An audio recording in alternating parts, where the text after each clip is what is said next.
BTC बा बिटिआरआवहाय सान्ति फैनाया जोंहा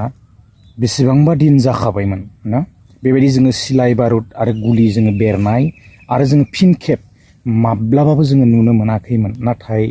बे गेजेर ससेयाव बेड लाक ना थ' बेबायदि जाथायफ्रा जानानै थांबाय नाथाय जोङो दा आरो बेबायदि जाथायखौ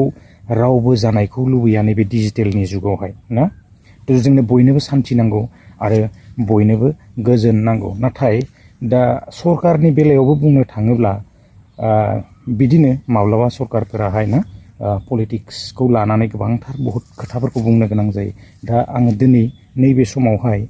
पलिटिक्सआव हाबनानै बाथ्रा आङो बुंनो सानाखै दा पलिटिक्सनि बेलायाव माने थायोब्ला किसुमान बुंनो गोनां बहुत जायोना थ' आङो दिनै बारा बुंबाय थाला दा जियानो हक जोङो जेब्ला माने इलेक्सनफोरनि सिगां केम्पिंफोराव जोङो बुंनानै लानानै किसुमान खामानिफोरखौ जोङो मावनो हायाब्ला ना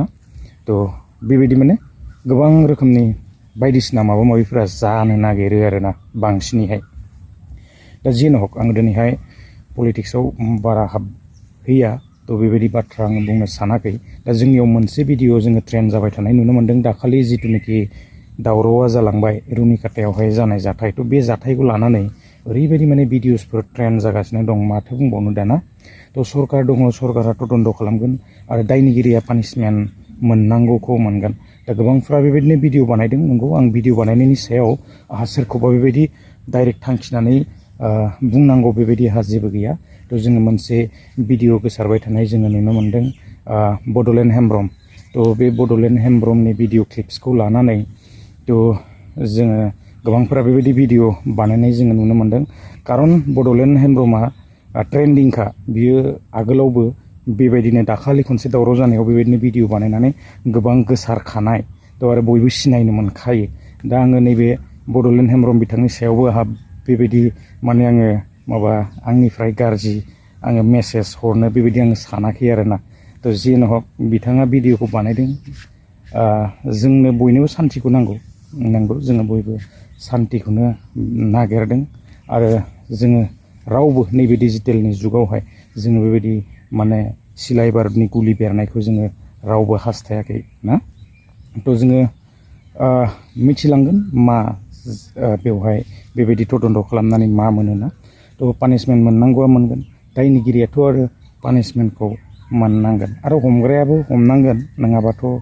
आजिखालि भिडिअ बानायाबाबो जायाना थ' बानायनांगौखौ बानायखानांगोन आरो सैथोआ सानफ्रामबो जै जायो जों बेखौ मिथिनो मोनो नाथाय मोनसे भिडिअ क्लिप्स जोङो गोसारबाय थानायखौ नुनो मोन्दों दा बड'लेण्ड हेमब्रमा जिथु भिडिअ हगारदों थ' आङो बिथांनि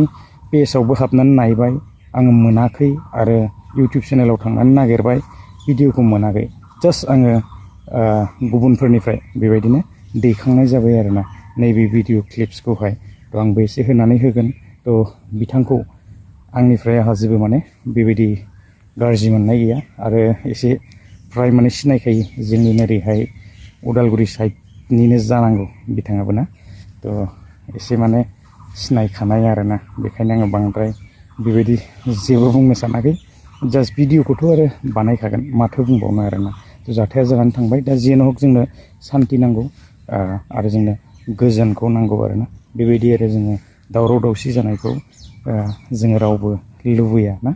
थ' आं एसे भिडिअ क्लिप्सखौ होनानै होनो थ' जुदि बाथ्राया नंगौब्ला थ' आरो दुखुनांथाव माथो बुंनो ना बेबायदिनो आइजोफोरनि प्राइभेट पार्टआव जुदि बेबायदि निस्सय टाच खालाममारदोंबा बेथ' आरो दुखुनांथाव बाथ्रा माथो बुंनो आरोना थ' जायानो मावा मानो सोरबा बर' बा जोङो माने सावथाल बेबायदि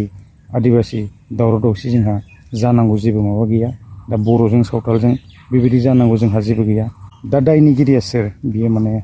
पानिशमेन्टखौ मोननांगौ जायियानो जियानो जाया माने जुदि सैथोब्ला बाथ्रायाहाय ना जुदि नंगौब्ला दा तदन्त खालामगोन सरकार दङ दा जोंहा इमान बेबायदि बुंनांगौ गैया आरोना आरो दाखालि बावै हाग्रामा साराबो बेबायदिनो बुंलांखादों थ' निस्सय तदन्त जागोन आसा खालामदों ना नेक्स्ट भिडिअ लोगो मोनगोन गोजोन्थों बाबाय रुनिकाटानि भिडिअखौ बयबो नुगासिनो सोरबाया बिदि लिरगासिनो कि माइग्रेन्ट्स फ्रम झारखन्ड माओइस्ट माओवादी माबाफोरा फैनानै बेवहाय हुलस्थुल खालायगासिनो रुनिकाटानि फरेस्ट अफिसखौहाय एखेबारे धंस' खालामजोबदों होननानै गोबाङानो बिदिनो पस्ट खालामदों आरो सोरबा सोरबाया पस्ट खालामदों कि नै सिलाय लानानैहाय थांगासिनो ओमफ्राय आरो सासे क्रिएटराथ' बिदि बे सिलाय लानायनि फट' देखायनानै एखेबारे बेकग्राउन्डआव होदों बे सिलाय जे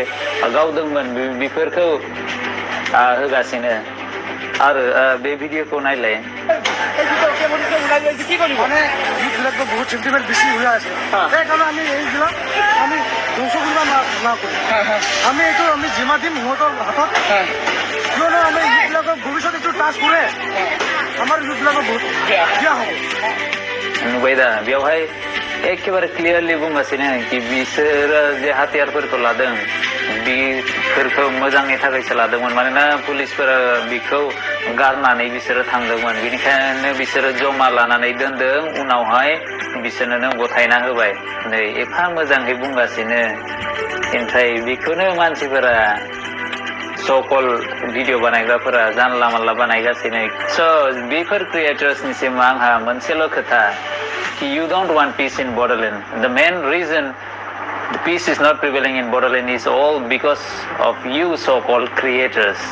नोंथांमोना बेफोरखौ एखेबारे मोजांखौ माने शान्तिखौनो लुबैया मानोना नोंथांमोना बारासिनसो बे अर जोंबाय थायोना बेवहाय एखेबारे घिउ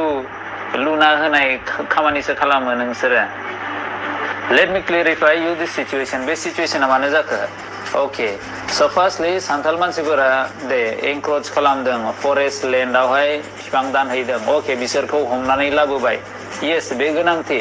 एन्ड आइ अल्स' डन्ट सापर्ट कि फरेस्ट लेन्डआवहाय बिदि एनक्रोच खालामनो बिफांफोरखौ दानहैनो आइ अल्स' डन्ट सापर्ट दे बिसोरखौ लाबोबाय स' आइजोफोराथ' फैखागोन आइजोफोरा उनाव फैबाय मानि थाखाय लाबोदों लाबोआखै बिसोरो फैबाय बे माबा फरेस्ट अफिसाव खिन्थु बे आइजोफोरजों